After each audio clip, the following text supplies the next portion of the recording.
First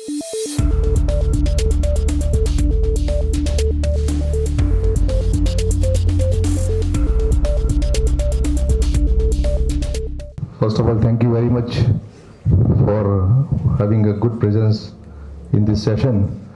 So this is the first time Hitcon has taken initiative to have a master class, and as Mr. Vikram has told that tele ICU and telecritical is a very sensitive issues, and believe me that we have gone through so many literature that it is definitely much life-saving.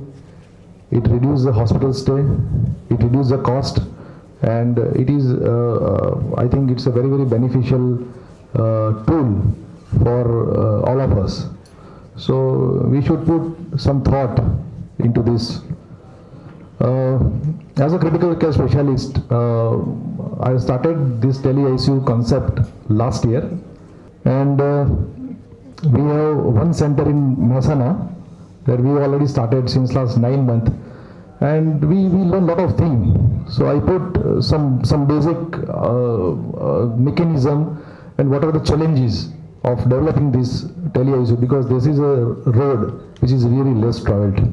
So why I am telling that this is a very, very important aspects of a critical care practice in India especially, because we are at the moment still lacking the standards, laws and regulation.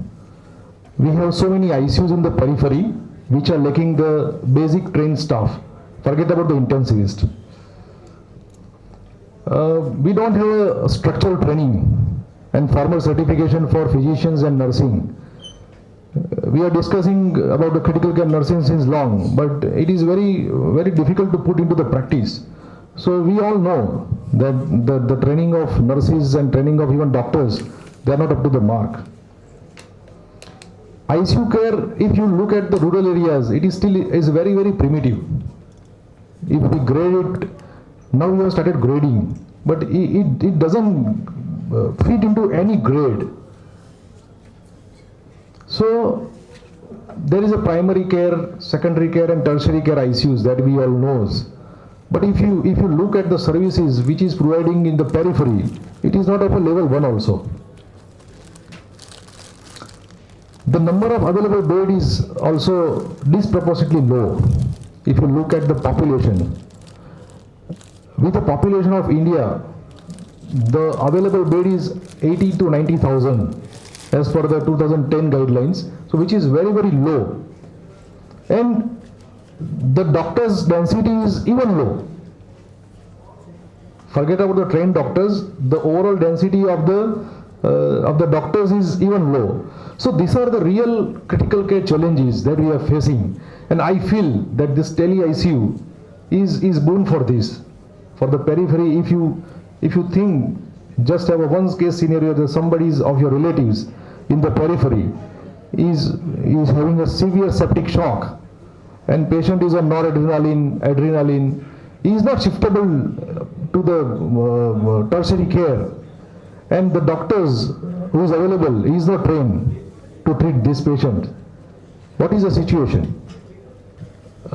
Initially, we have started, I'm now telling you the real problems, as Shilpa Madam has told, that initially there is a problem with the net connections. So we have sorted out that we have taken the landline with the fibers inserted. Then there is a problem with the delaying. So the delaying solution, it took almost 6 to 7 months. We have visited so many places that how to reduce that delay. So there is a delay of 5, 6, 7 seconds, even with the Skype. So we have met so many people for this delay. So many software we have installed. Lastly, now we can say that our system has a 1 second delay, because in the critical care we cannot afford to have a delay of more than 5 seconds. If somebody is having a CPR and 5 seconds, then you will lose the patient. So these all problems we are facing. So from the remotely placed hospital, it comes to the tele ICU care center, and we can incorporate so many centers where all these problems are there, either the problem with the structure or problem with the trained staff. suppose this is a current some situation that the doctor says that he is confused what to do, whether to apply the option 1 or option 2. In that condition, what to do? He is really struggling, and even the relatives are more struggling that what to do. So he can ask the person who is sitting into the remote center, who is well trained, so he can guide that this is a treatment plan. So then at least he can tide over with the crisis. So it is a really boon for, I think, for all critically ill patients, that at least that time is saved, and time is life in critical care. So the another important thing is he can discuss with the experts at the remotely placed center, because as there are so many people, a group of intensives is there, so he can discuss that what to do in this condition. He can even take the help of the current updation, and he can suggest. But this is our own website, Tele ICU Care. It is supported by the web application. So you have all the details, hourly report, investigation, everything. So that really increase the treatment efficiency with this Tele ICU system. If you look at the advantages, it really reduces the mortality rate. There are so many data now. It reduces the length of hospitalization. It reduces the ventilator time. It increases the cost effectiveness and efficiency. So suppose this is ICU, you have a scarcity of the staff, as Dr. Jetwa has told. So this is our kiosk. This is Tele ICU Care kiosk. That is a mobile unit that we are keeping in the ICU. So that goes which patient is more critical, and then you can see everything. That has a PTZ camera, so you can see even the detail, the color of the secretion of the endotracheal tube. So that detail you can see. So this is all about the basic Tele ICU, and we mean that we can connect with the different center in the periphery. The mobile applications we have not keep open. We have kept only restricted to the ICU, so the sister can use everything. Sister is scanned. Suppose some consultant has taken the round, so she can scan it and put it into the applications, so that the all data will be uploaded into the central station, so I can visualize that. So this is a monitoring center intensivist. We have a 6 screen into our central. So where in one center we see the central monitoring. So the central monitoring which the remote center or a peripheral center has. So we can set all the alarms from here. So that is an added advantage. So suppose the person sitting into the peripheral ICU doesn't know what to observe, what to monitor, but we know that what to observe. So we can set the alarms from here, and we can have a pop-up alarm here. So we can identify emergency much more earlier than what he can identify. The another is a hospital information system, HIS. So whatever the data the patient has there, all the notes, clinical history, progress sheet, consultant notes, everything they scan and they can upload here. So I have virtually all files, all the data of the patient here. I can see at any time. The third is laboratory. So lab data. So we have tie up with the laboratory. So once they do the investigation, everything will be uploaded here by mail. So that is in the patient's file. Same thing for the radiology. We have a medico-legal data. We took a consent that our patient is observed by the Tele ICU consultants, and we don't have any problem. They are not responsible. So because now there is a Tele ICU law of India. We'll discuss it into the panel discussion. So that everything is available. So that all data will be uploaded into the patient's file. And one data is have audiovisual communication. Now the beauty of audiovisual communication is it has so many advantages. It is not only that you see the patients and you can talk with the consultants, or you can talk with the medical officer. You can talk with the relatives. So you can counsel the patients. You can train the staff. You can do a web conferencing. So there are more than many advantages of that. Now we go into the detail one by one. So this is our kiosk. From there you can see the patients, and the staff can talk with us. Now, as I told, what are the data that is needed? That is AV communication, continuous monitoring, lab data, radio data, IO chart, instruments data. Suppose now ventilator, they have direct attachments. Infusion pump, they have direct attachments. So you can see online that how much dopamine is going, how much NORAD is going. You can see the waveforms and loops, everything online. History and progress notes.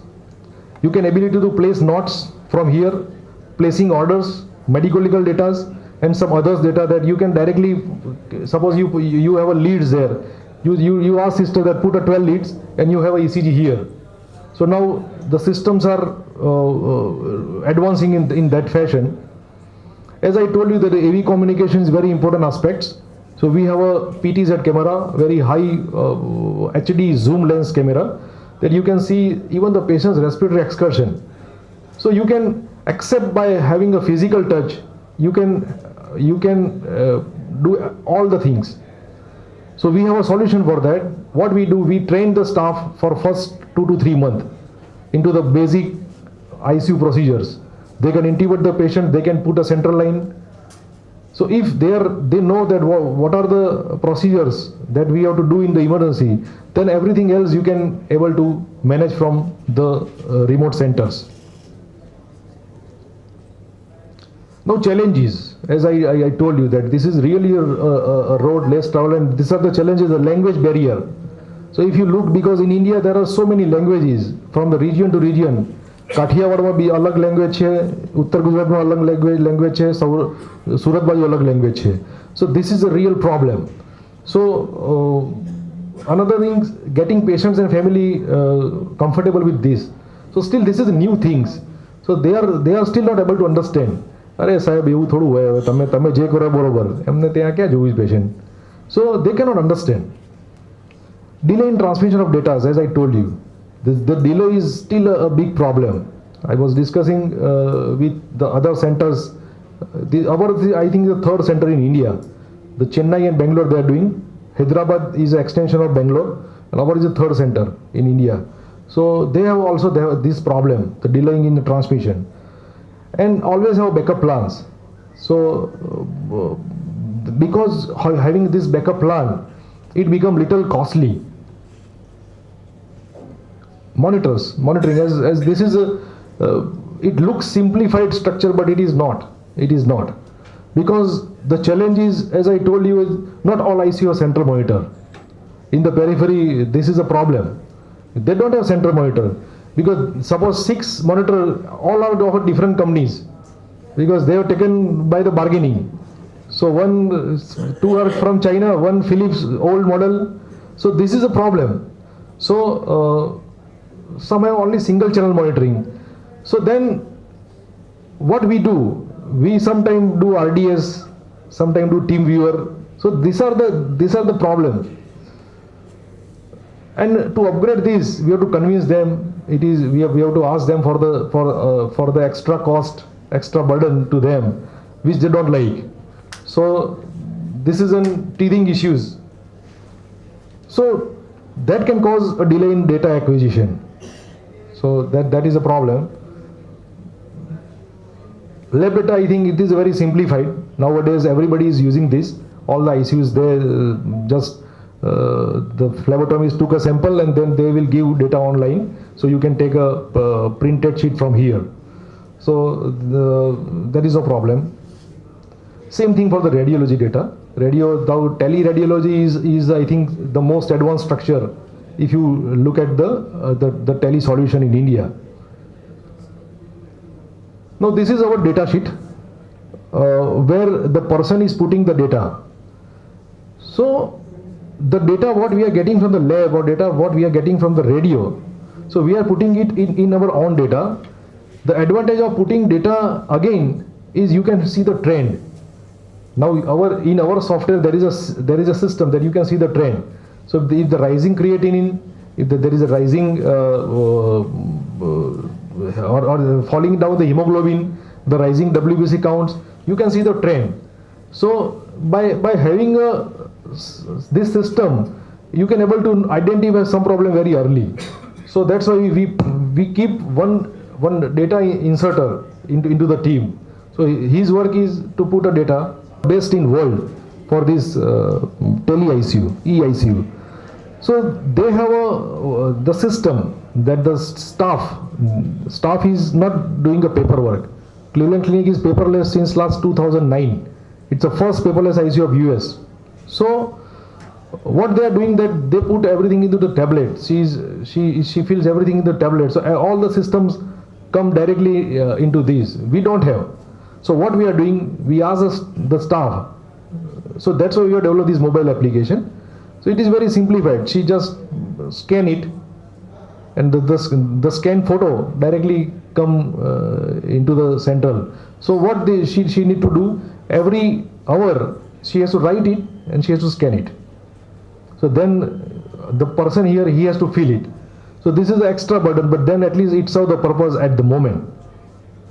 But yes, if you have a high graded system, then may be possible that everything comes online.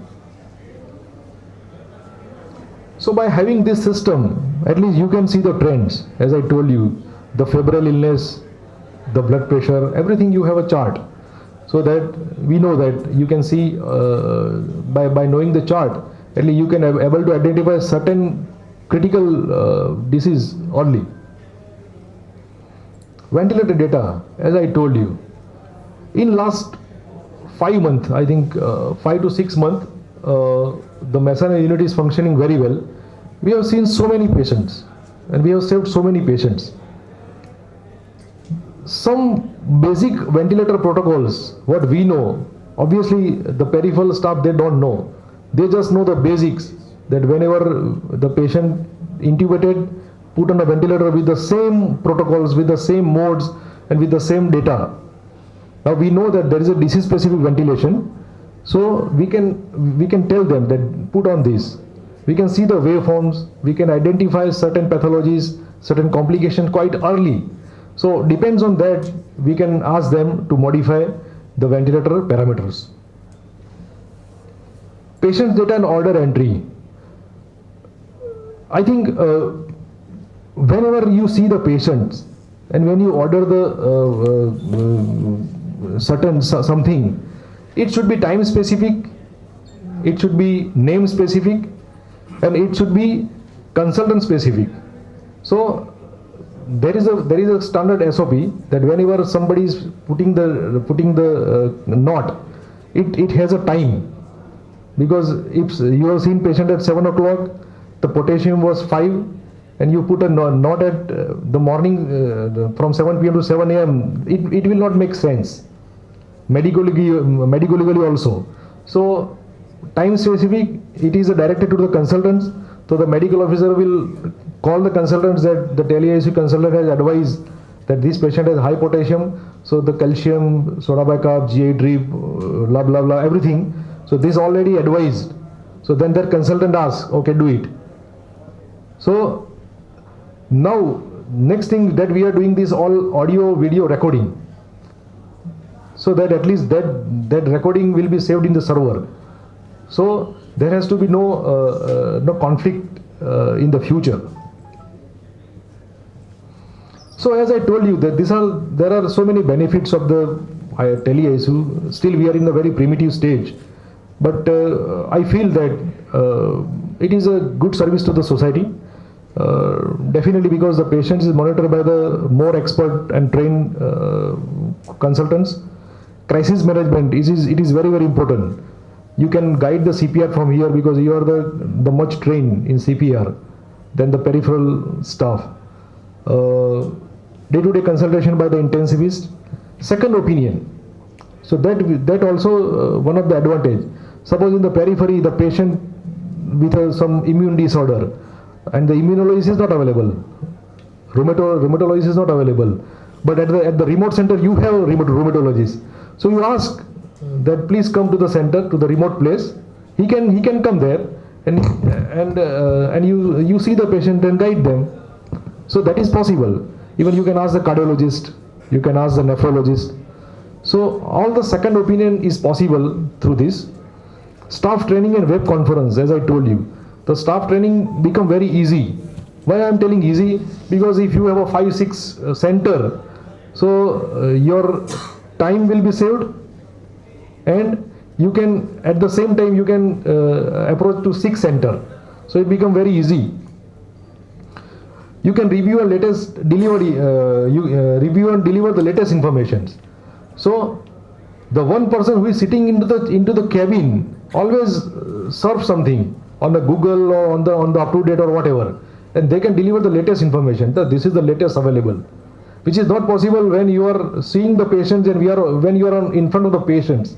So this is the backstage activity, but it is very, very important, and it is really cost effective. Believe me, it is really cost effective, because the patients has to travel to the tertiary care. If the patient can be managed at the secondary care, that is always safer. Additional benefits, as I told you, that you can implement protocols very easily, because you can observe that from the one center and you can implement the protocols there. You can ensure in the best practice.